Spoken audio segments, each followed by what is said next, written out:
Paz do Senhor, meu amado, bem-vindo de volta à nossa escola bíblica. Nós estamos estudando a carta de Paulo aos Tessalonicenses. Então, pega a sua Bíblia, pega o seu caderno de estudos, ora o Senhor, pede a Ele discernimento, entendimento, conhecimento, sabedoria. Pede a Ele proteção para que nós possamos desvendar dos seus mistérios. Nós estamos, no momento, terminando o capítulo 2, que fala do comportamento dos apóstolos em Tessalônica. Nós vimos já, e agora Paulo aprofunda a ideia de que os apóstolos eles tinham uma posição diferenciada dentro da comunidade. Os apóstolos tinham uma posição de liderança.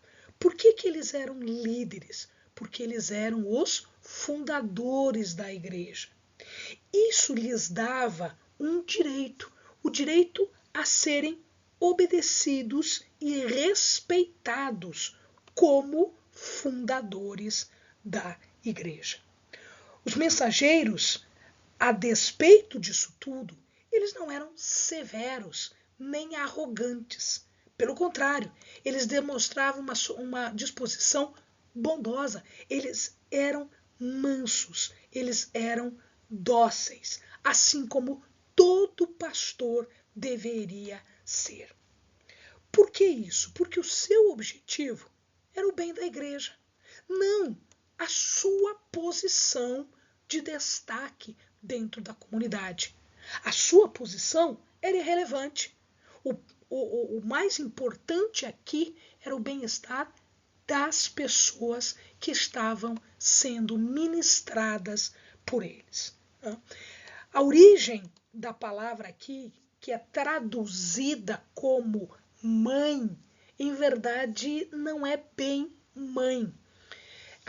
Paulo fala de ser como ama, aquelas amas de leite que davam nutrientes no sentido de aleitamento para as crianças pequenas.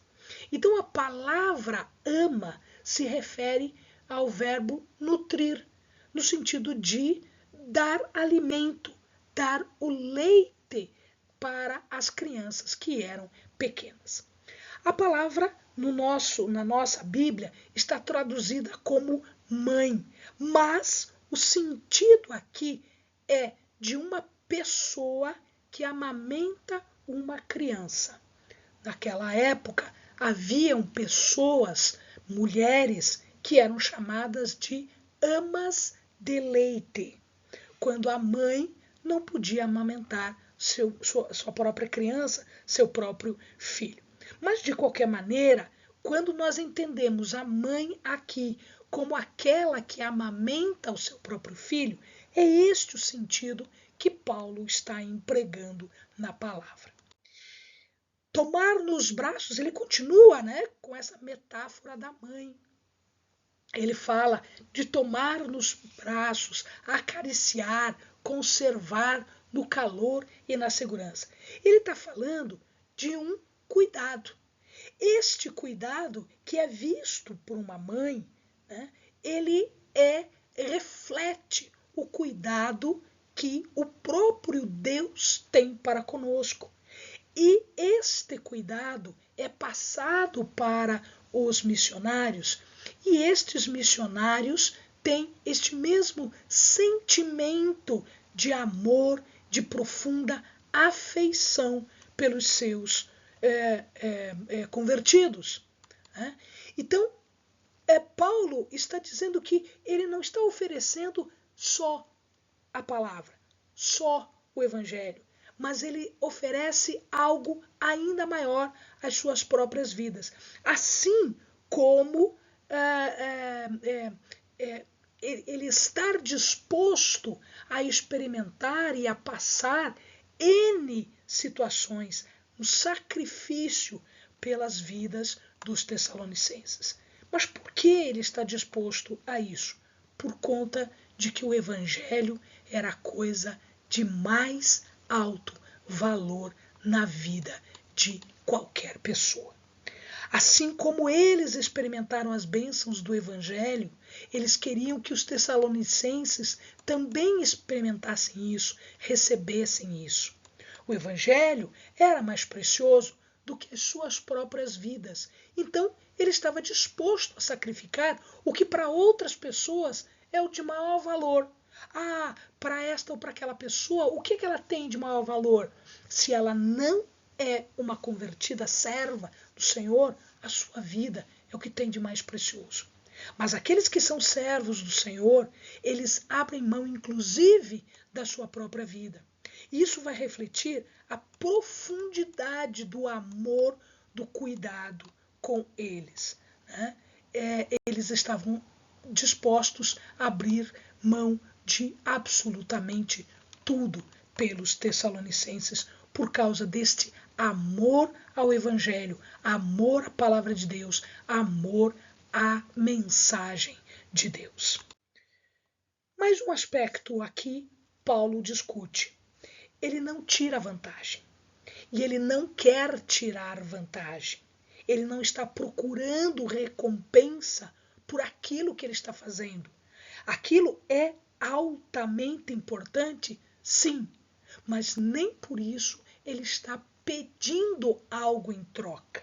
Ele não está, ao contrário, ele está oferecendo.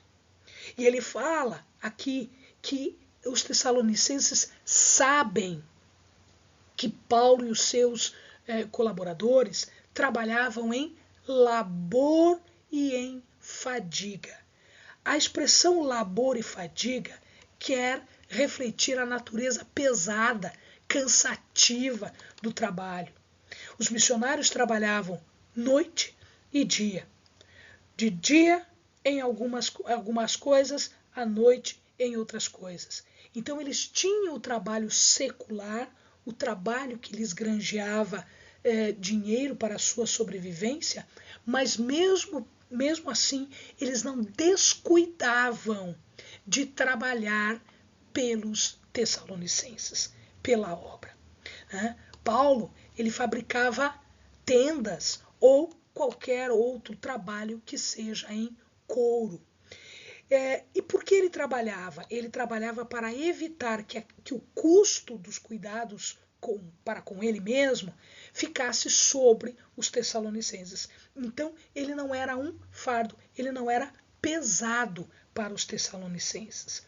Lembremos-nos também que nós sabemos por Atos que Filipos mandava, a igreja de Filipos mandava valores para Paulo. Claro que esses valores não eram tão grandes, era o que se podia dar, mas já auxiliava na manutenção de Paulo. Ele faz uma ressalva. Os missionários, além de trabalharem, eles também se mostravam virtuosos e inculpáveis. Em outras palavras, eles não tinham defeito moral. A pregação deles, o conteúdo da pregação, era um conteúdo moral, de tal maneira que o seu comportamento também refletisse as suas palavras. Amados, não adianta você ter uma palavra e um comportamento que diz o contrário.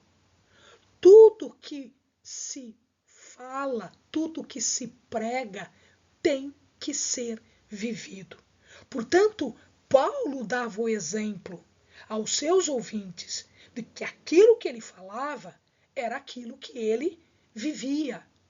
Então, ele sugere aqui que, eventualmente, alguém devia ter dito alguma coisa, e ele disse, não, vocês são minhas testemunhas. Vocês, tessalonicenses, e além de vocês, tessalonicenses, também Deus é minha testemunha de que nós sempre fomos virtuosos, inculpáveis. Tudo aquilo que nós falamos, tudo aquilo que nós pregamos é o nosso comportamento. Nós não fazemos diferente do que aquilo que nós ensinamos. Paulo faz um apelo a esta vida, uma vida piedosa, uma vida justa, uma vida irrepreensível. irrepreensível.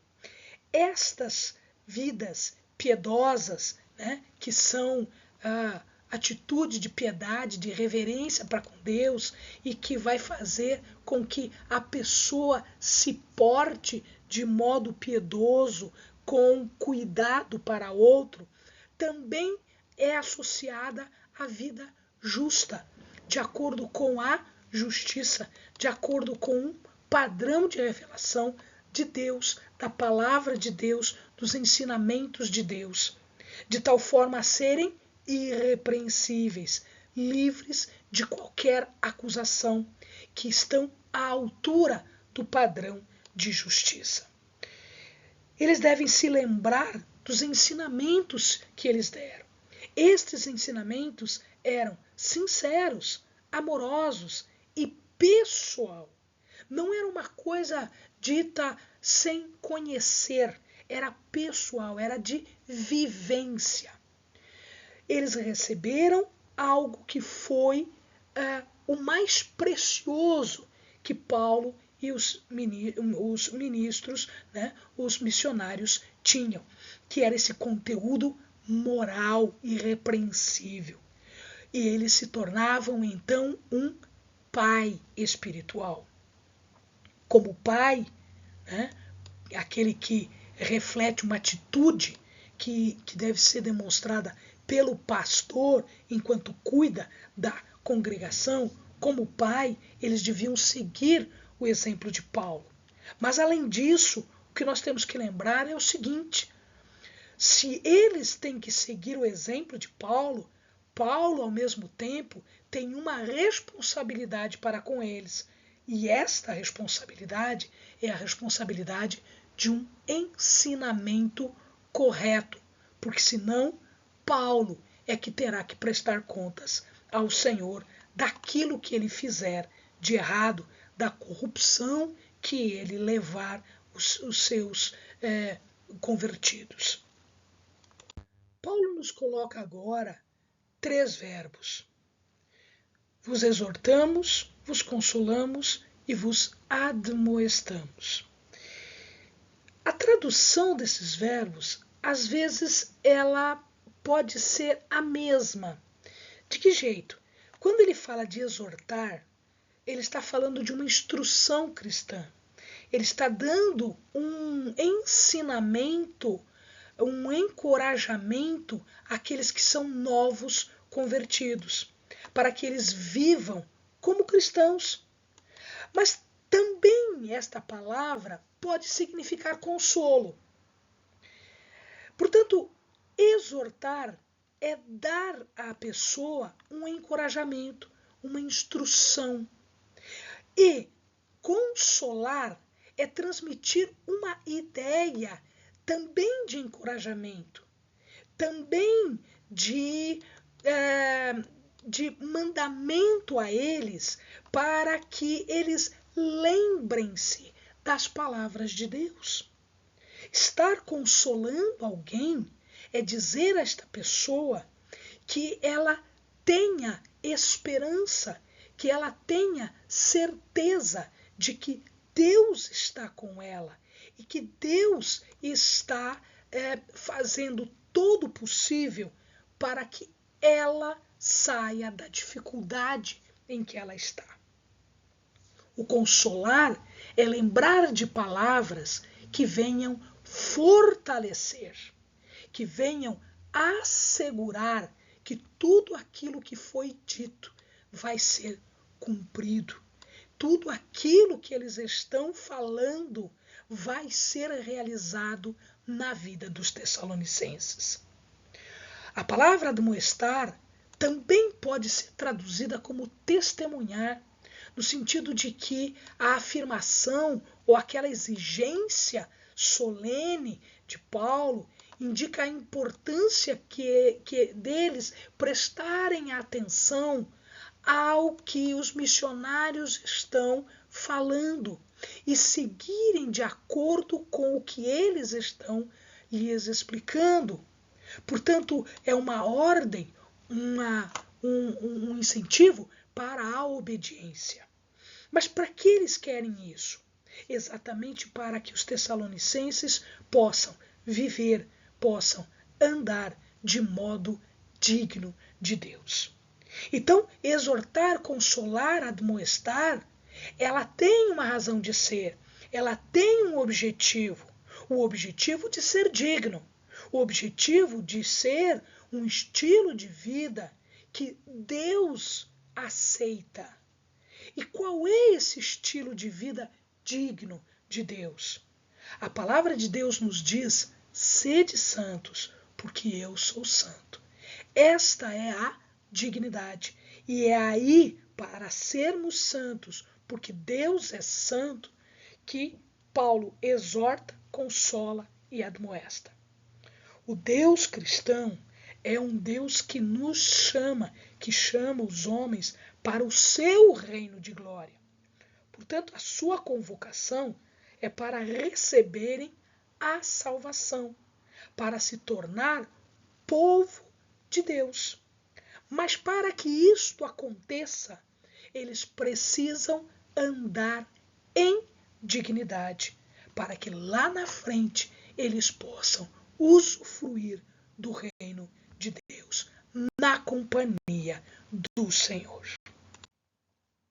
O alvo da convocação divina é exatamente este: é entrar no reino de Deus, num futuro, na entrada final do reino de Deus, onde será manifestada a plena salvação para o povo.